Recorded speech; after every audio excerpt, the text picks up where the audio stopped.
Alhamdulillah wassalatu wassalamu ala Rasulillah amma ba'd. Para pendengar Pro 2 RRI dalam acara religi pagi dimanapun Anda berada, para pemuda, orang tua dan seluruh para pendengar yang kami muliakan, semoga hari kita adalah menjadi hari yang baik yang akan diberikan oleh Allah setiap harinya.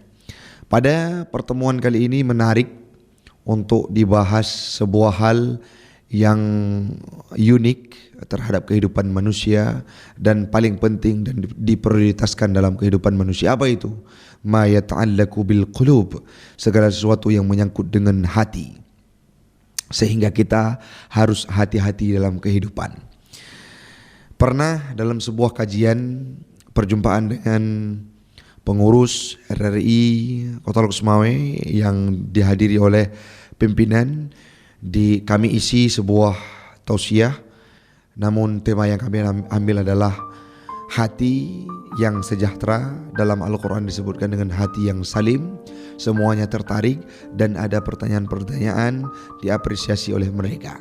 Hari ini para pendengar yang kami muliakan, kita disibukkan dengan ilmu-ilmu yang bukan tidak penting, penting juga dalam kehidupan kita. Silahkan kita mencari ilmu duniawi, lebih-lebih mencari ilmu agama, baik itu fikih, tauhid dan segalanya dan sebagainya. Namun hampir banyak orang yang dilupakan sekarang bagaimana pentingnya mencari ilmu tentang asupan kewajiban terhadap hati yang kita miliki, yaitu ilmu adab, ilmu akhlak dan ilmu tasawuf kalau dalam perspektif Ahlus Sunnah wal Jamaah. Bagaimana kehidupan Imam Al-Ghazali yang beliau menjadi orang yang sangat tawadhu, yang sangat khusyuk dalam beribadah. Bagaimana pribadi Imam Junaid Al-Baghdadi, pakar-pakar tasawuf dalam perspektif ulama Ahlus Sunnah wal Jamaah.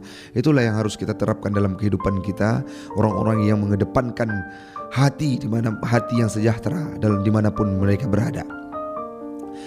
Dalam surah Asy-Syu'ara ayat 87, 88, 89 di mana Allah berfirman, wala tukhzini yauma yub'atsun, jangan engkau hinakan saya di hari engkau bangkitkan ya Rabb. Yang selanjutnya Allah melanjutkan, yauma la yanfa'u malun wala banun illa man atallaha biqalbin salim. Pada hari tersebut tidak bermanfaat harta, tidak bermanfaat anak, illa man, kecuali orang-orang atallaha biqalbin salim, orang-orang yang datang ke hadapan Allah dengan hati-hati yang sejahtera. Itu merupakan dialog Nabi Ibrahim dengan Allah Ta'ala dalam doanya. Nabi Ibrahim pernah meminta ampunan kepada ayahnya sebelum ayahnya bermusuhan dengan Allah Ta'ala, menjadi musuh Allah Ta'ala, memusuhi Allah Ta'ala saat beliau sudah menjadi orang yang membuat berhala untuk disembah oleh orang lain. Sebelum itu Nabi Ibrahim pernah meminta pengampunan kepada ayahnya, ya Rabb, ampunilah ayahku, kata Nabi Ibrahim dalam doanya. Allah berfirman yang disampaikan kepada Nabi Muhammad, yauma la yanfa'u malun wala banun, tidak akan berfungsi harta yang kita miliki, tidak akan berfungsi tahta yang kita miliki, tidak akan berfungsi hak anak yang kita miliki, illa man atallaha biqalbin salim, kecuali pribadi kita yang datang ke hadapan Allah biqalbin salim, dengan hati yang sejahtera. Maknanya apa? Walaupun Nabi Ibrahim seorang nabi meminta keampunan kepada Allah, walaupun beliau seorang Nabi Khalilullah, pilihan Allah, tetapi tidak akan mampu memberikan manfaat sebagai seorang anak di hadapan Allah di yaumil qiyamah nantinya. Yauma la yanfa'u malun wala banun illa man atallaha biqalbin salim. Apa itu hati yang sejahtera? Wa huwa qalbul mu'min. Itulah hati-hati orang yang beriman. Hati orang yang beriman, hati orang-orang yang aqdum bil qalbi wa iqrarun bil lisan wa amalun bil arkan.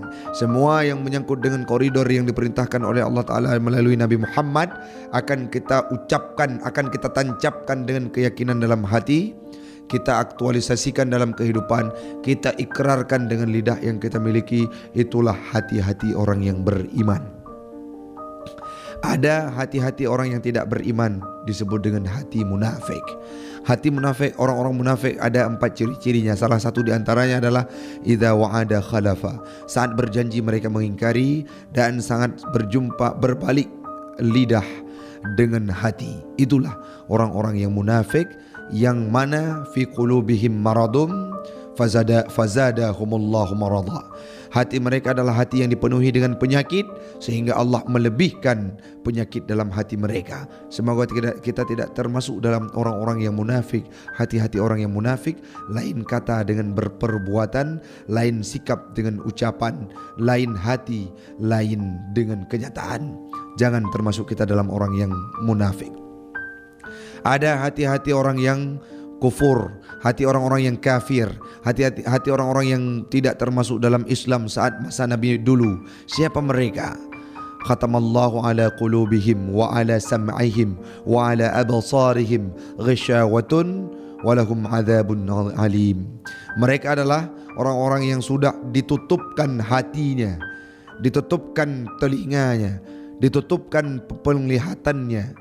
Khatamallahu ala qulubihim, ditutupkan hatinya, wa ala sam'ihim, pendengarannya, wa ala absarihim, sehingga mereka summum bukmun umyum fahum la yarji'un, menjadi orang-orang yang tidak akan berfungsi lagi semua anggota tubuhnya untuk mendengarkan kebaikan,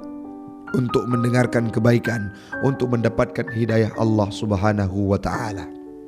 Maka marilah para pendengar dimanapun anda berada, hati ini tak ubah raja dalam kalangan prajurit, sebagaimana yang disampaikan oleh Nabi dalam hadis yang diriwayatkan oleh Imam Bukhari dan Muslim dalam kitab Matan Arba'in karya Imam An-Nawawi, hadis ke-6, di mana disampaikan ala wahya qalbun idza saluha saluha jasadu kullu wa idza fasadat jasadu kullu.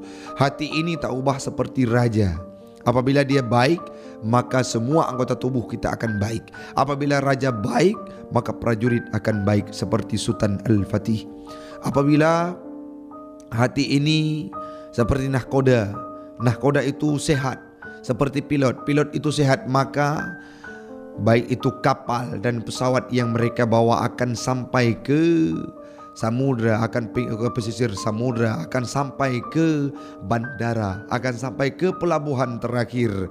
Kalau raja itu sehat, kalau pemimpin nahkoda dan pilot itu sehat, maka wajar hati itu diumpamakan sebagai raja.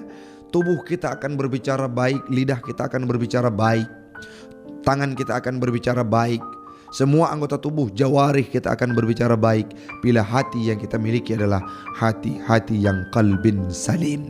Semoga dalam pertemuan ini, dimanapun pendengar berada, dalam aktivitas manapun, marilah kita tingkatkan kualitas iman kita, kita tingkatkan amalan kebaikan kita tingkatkan zikir kita, sehingga tatma'innul qulub, menetapkan, menenteramkan, mendamaikan hati kita, yang nantinya akan membentuk hati-hati yang qalbin salim, sehingga kita akan leluasa datang ke hadapan Allah biqalbin salim, dengan hati-hati yang sejahtera. Mudah-mudahan bermanfaat bagi pribadi saya dan kepada jemaah semua. Hadanallahu yakum ajma'in. Assalamualaikum warahmatullahi wabarakatuh.